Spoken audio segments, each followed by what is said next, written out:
Hi guys, ay nandito tayo ngayon sa 13. Bali pinuntahan natin dito yung pinapaliguan nilang nasa gitna ng semi gubat. Ano guys, ay papakita ko sa inyo. Bali ito po yung entrance nya. Mula doon bababa tayo dito sa medyo may katarikan ng konti na hagdan, as in nasa talaga tayo guys. Ayan yung bababay natin. Sa mga nature lover dyan, pwede nyo sadyain itong lugar na to. Bukod sa napaka mura, ang entrance is 20 pesos lang, tsaka 300 na charge ng cottage. Ayan, sa mga medyo mahina ang tuhod, hindi siya advisable, parang mahirapan.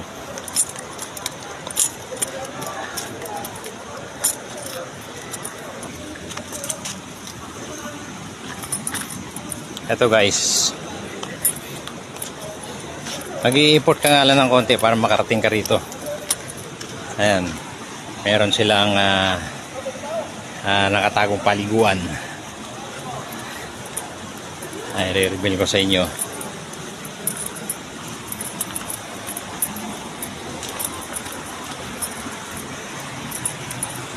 Ayan guys, ito yung mga dinadaanan natin. Ayun, meron silang pools. Ayan guys, yung tubig na yan na nakikita nyo, yan medyo may kalaliman ng konti.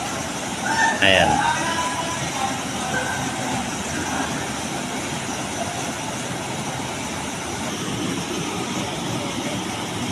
ayan guys.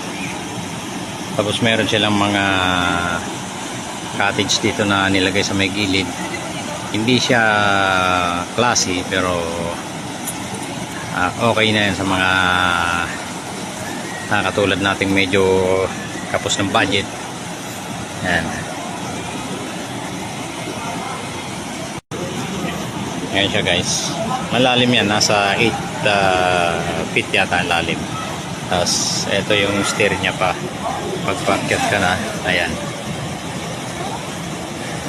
hindi ka naman tatalon sa area na yan. Ayan.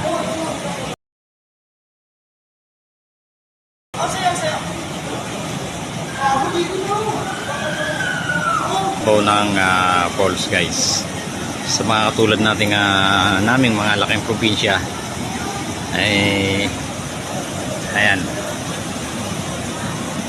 nasanay sa ilog, okay na to.